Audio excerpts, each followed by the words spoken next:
What's going on, world? It's been a little bit since I've done a more commentary style type video where I just kind of go off on a topic and yap it up for a little bit. No notes, just kind of going off the cuff. And today I wanted to talk about content creation and pose the question: has content creation ruined the gaming experience? And I want to talk about this from the perspective of people who consume games and the people who stream them, because I think actually the people who stream them, I think that's a lesser talk about topic that I want to get into. But just to spur or talk about what kind of spurred this thought and what got me here, I was thinking about how like we consumed games back in the day, like what that experience was like. I'm a 90s kid. I feel like in all of these commentary style videos I have to talk about how old I am. But I'm a, I'm a 90s kid, and back in the day when you had a game, it was pretty much just you, the game. You might have a close circle of friends who gamed with you, a few magazines here and there. uh the internet at one point wasn't a thing, and even when it became a thing, it was very primitive, nowhere near what it is now. So it really just gave you the chance to experience a game without any really outside noise or outside voices or somebody trying to sway you one way or another. You just played the game and you were able to just fully immerse yourself in it and see what it had to offer. And you just, it was a fun way to just adventure. Like you might know some cheat codes, friend might tell you a cheat code, but for the most part you really were able to dive in with not many preconceived notions and kind of just experience it in what I feel like is the best way possible to go into something. Not even just gaming, like any form of media. I feel like it's best to just go in on a clean slate and just take it for what it is. You get what you get from it. Either it's great, maybe it's not so great, but the point is that you got to experience it in a way that I feel like you gave the game a real chance, because there was no outside voice or outside influence trying to sway you one way or another. So you really got a chance to give the game you gave the game a fair chance to be good. in my opinion, you gave it a fair chance. And I think that's the best way to really experience anything. And I miss those days. I miss those days sitting in front of that little fatback TV with the dial knob. And those were good times, man. Pure times. Miss those days.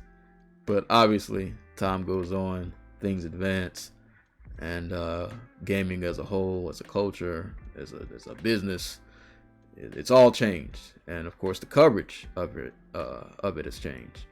And then we evolved to the social media era, websites and blog forums and so on and so forth.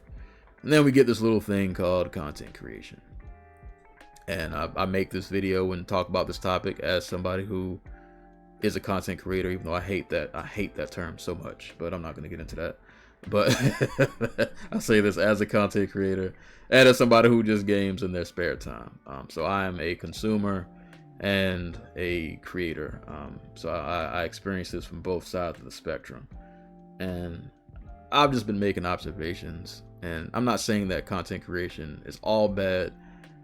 I think it's done great for the indie community. I think it's pretty much necessary at this point for the indie community to give a lot of these lesser known games just a chance to even be seen and be heard. And as somebody who is always looking for a new indie game, I of course appreciate content creators who cover them, because I'm always looking for a new one to play. And if you follow my channel, you know that a lot of what I talk about on this channel are indie games. So of course for the indie space, I think content creation has been a great help.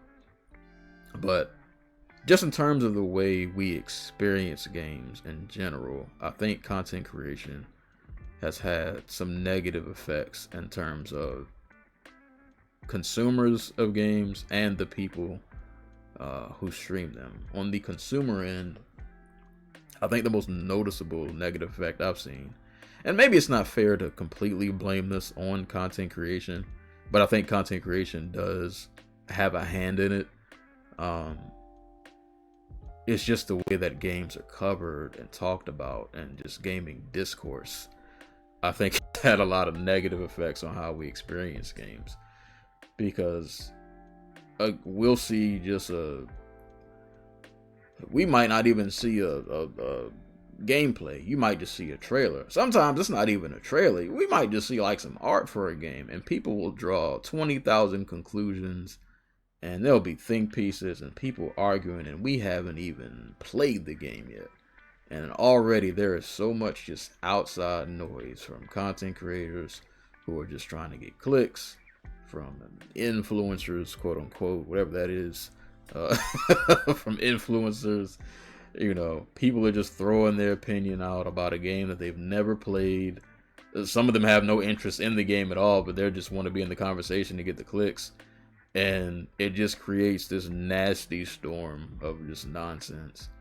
And we haven't even gotten to play the game yet. And I feel like that does negatively impact the way we experience these games. Like, before the game even has a fighting chance, some people have already decided, based on a 2-second clip or something, that the game is trash, or the word woke is inevitably going to get thrown around. That's a whole nother conversation that I don't want to get into right now.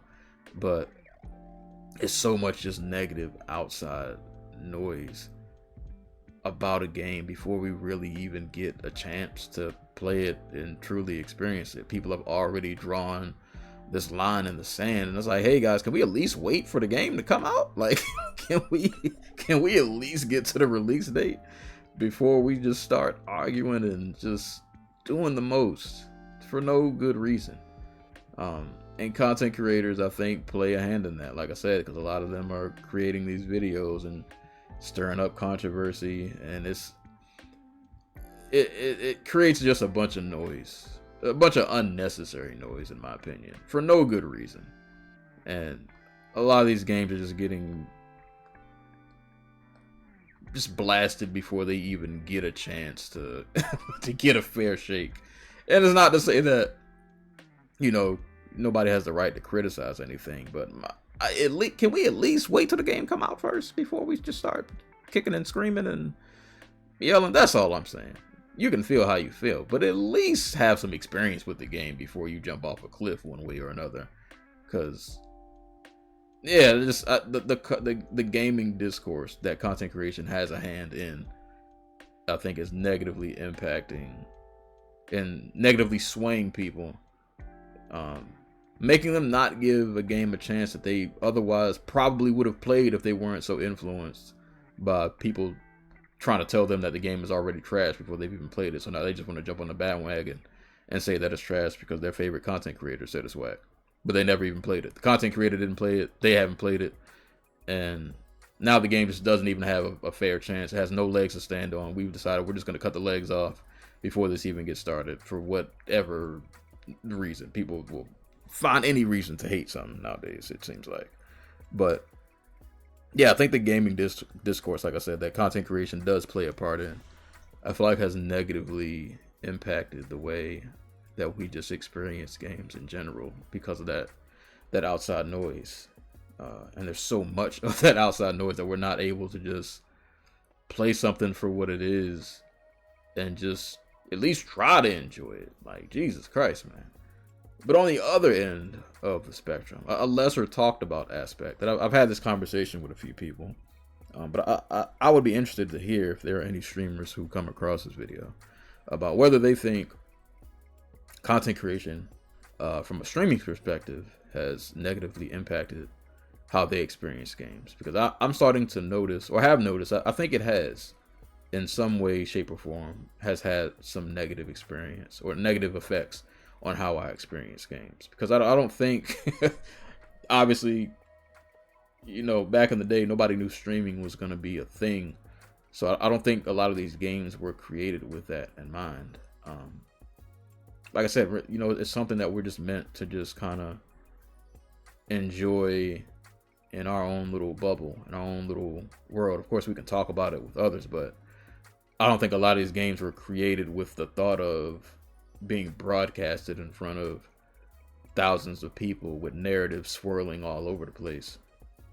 And from the perspective of people who stream, I can say that it's negatively impacted me in small ways. But I think even the subtle ways can kind of mess up or slightly alter an experience that probably would have been a little more positive. Just for example, in general, like I said, I don't think a lot of these games were meant to be consumed as something that is going to be streamed.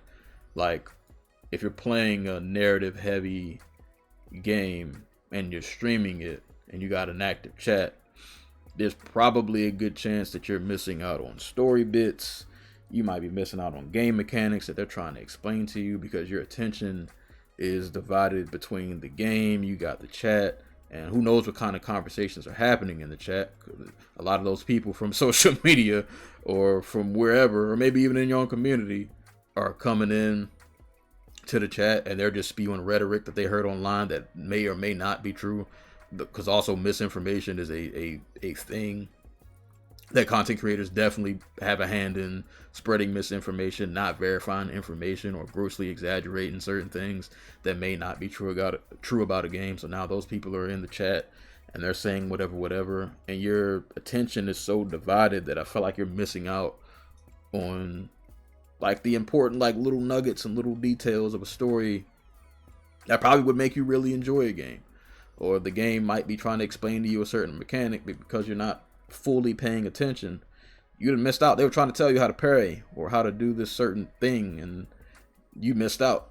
So now you playing the game wrong for the first 20-30 minutes because you missed out on this little part because you were talking to the chat. And now you think this game is trash. Like, oh, they don't have a parry mechanic. It's like, no, they actually do have a parry mechanic. It's just that you were kind of talking to the chat and you missed it. Or, you know, this certain story bit doesn't make sense. It's like, no, it actually makes perfect sense. There was context as to why this happened, but you missed it because you were talking to the chat. And I'm not saying that streaming is bad or that you shouldn't stream games. I'm just saying that there are certain aspects of streaming that I think can negatively impact the way we experience these games.